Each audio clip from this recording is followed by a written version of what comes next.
Nesse vídeo, Tassos Licurgo expõe visão diferente do que muitos acreditam entre o pecado e o ser humano. Um debate polêmico que vale a pena assistir. O senhor acredita que uma vez que a gente teve um encontro com Cristo, não somos mais pecadores? Acredito, nós somos santos. Por causa da justificação, né? Somos justificados, nós não somos pecadores. Deus não vê mais pecado. Isso. Não quer dizer que eventualmente você não possa pecar. Porque quem critica... Eu creio assim.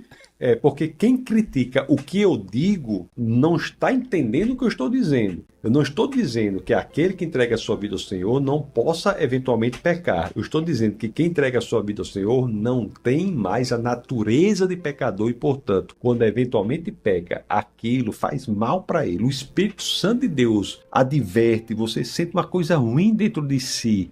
E aí você é movido ao arrependimento, à volta, ao perdão. Você está entendendo? Eu entendi a fala do senhor, mas então na visão do senhor, pecar não me faz um pecador.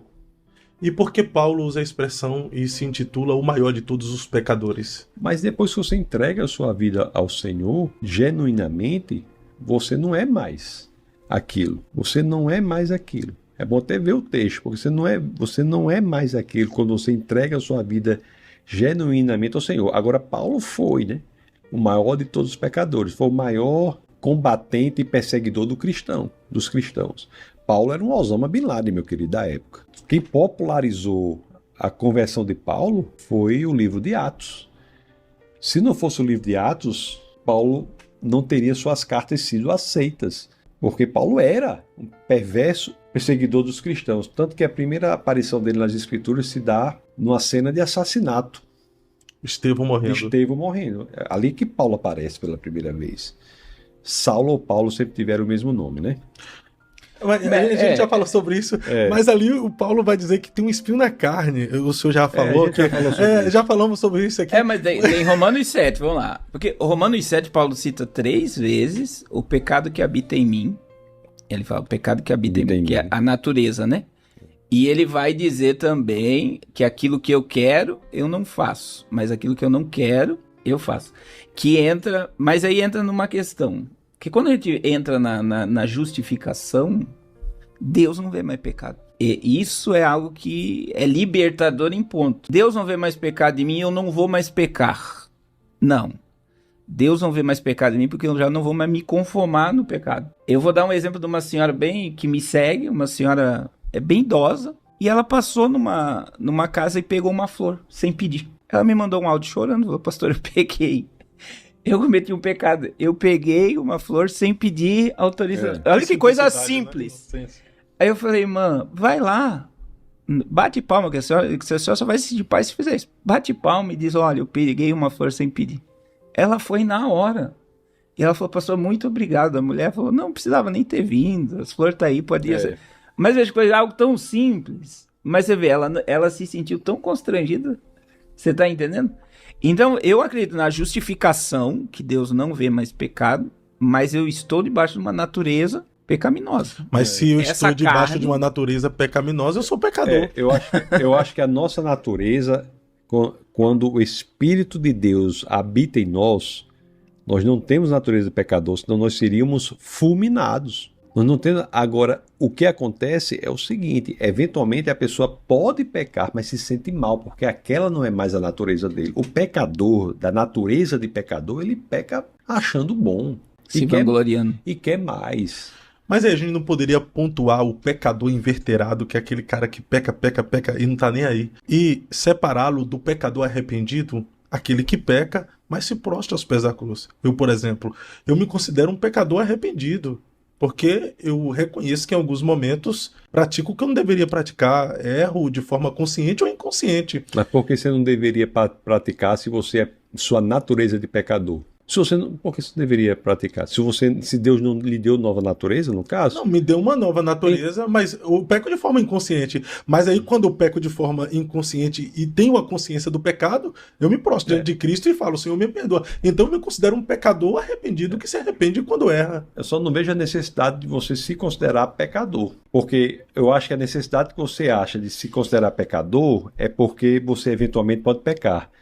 Mas não é necessário isso. Se eu chamar vocês aqui, rapaz, vamos amanhã pescar, aqui em Balneário vamos pescar, nós vamos pescar. Mas a gente não vai botar no nosso currículo, a gente é pescador, certo? Então, aquele que não é pescador, não tem a descrição de pescador, pode eventualmente pescar. Então, aquele que não é pecador pode eventualmente pecar. Qual é a diferença? Que você sente isso no seu coração. Mas é questão de nomenclatura, né?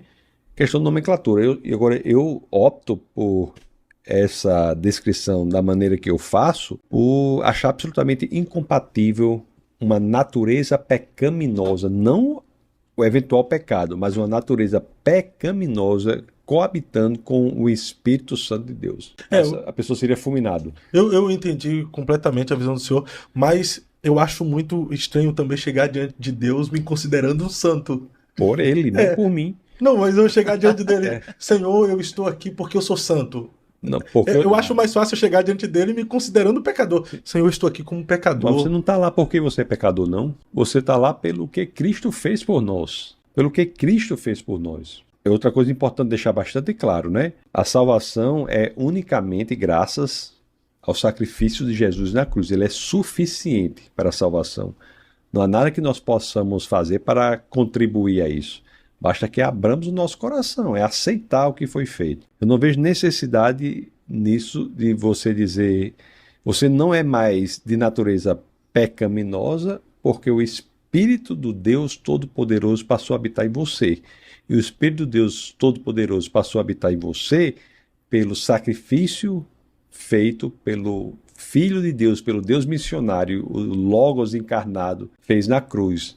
Ele restabeleceu essa ponte, ele não apenas ao vir à Terra, ele trouxe a divindade à humanidade, mas também ao morrer e ascender aos céus, ele leva a nossa humanidade de volta para Deus. Então ele restabelece a ponte. O importante é que, graças ao que ele fez, nós conseguimos viver uma nova natureza. Porque assim, eu sempre digo uma questão, Dr. Tassos e Fábio, assim, ninguém é pecador porque peca. Essa também é uma grande questão na religião. Acho que tanto por crente, salvo ou não salvo. Por que a gente comete pecado? Por causa da natureza. Porque vejo que Davi disse, em pecado me concebeu minha mãe. A gente já nasce sobre o pecado. Então, a gente sempre vai estar propenso a errar o alvo. Que é mesmo estando na igreja, com o Espírito Santo, como o senhor acabou de falar, né? A gente erra, mas o Espírito Santo vai nos levar ao arrependimento. Você sabe que o teu lugar não é mais no pecado. Então, quando Jesus diz, né, como a serpente foi levantada no deserto, importa que o Filho do Homem seja levantado para que todo aquele que nele crê não pereça. Quer dizer, o que aconteceu a serpente? Quem era picado pelo veneno morria. Toda a humanidade estava envenenada no pecado, com o vírus do pecado. Qual é o único meio de você ser livre desse vírus? É olhando para a cruz. Né? É o que ele fez. Eu também creio muito nisso. Não é pelo que eu faço, é pelo que ele já fez. Então eu sou perdoado e essa questão de ser pecador porque peca, ela é meio complexa. Não, é pecador não porque peca, mas porque herdou uma natureza adâmica. O primeiro homem, por desobedecer no Éden, trouxe essa natureza até os dias de hoje. É claro. Claro, eu concordo plenamente com você. Só que Deus agiu. E como foi que ele agiu? Ele morreu em nosso lugar. Ele tornou-se maldito em nosso lugar. Você vê lá em Gênesis, no capítulo 2, tá tudo bem, capítulo 3 tem a queda. Gênesis 3:14, depois do casal decidir trazer para si a fonte da moralidade, comer do fruto do conhecimento do bem e do mal, Gênesis 14 você vê que a maldição recai sobre a serpente. Em Gênesis 3:17, logo depois, quando Adão está lá e Deus olha para Adão ali, Adão vai dizer, pronto, agora vai recair sobre mim. Deve ter sido um momento de muita tensão, mas quando a maldição de Deus cai, Deus desvia e cai sobre a terra. Ele desvia e cai sobre a terra. Por que ele faz isso? Porque ele quer lidar definitivamente com esse problema mais à frente e de forma definitiva, conforme eu disse. E não é sobre a terra porque Adão é feito da terra. Porque os animais também são feitos da terra. Está lá em Gênesis 2:19. São feitos da terra os animais. Mas é porque mais à frente o próprio Deus vem em forma de homem e faz com que a maldição recaia sobre ele.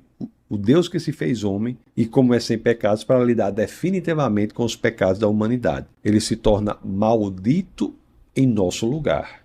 É o que as Escrituras dizem. Então, ele lida com esse problema que você identificou. Esse problema não fica sem solução. A solução para esse problema se chama cruz. A cruz é o lugar em que a linha da justiça cruza a linha do amor. Linha da justiça, porque a necessidade de julgamento é realizada, e do amor, porque Deus não faz recair sobre a humanidade, mas faz-se Ele mesmo humanidade para fazer recair sobre si o que caberia a Adão e Eva, notadamente Adão, de onde foi desviada a maldição, lá em Gênesis 3:17. Não perca o alvo.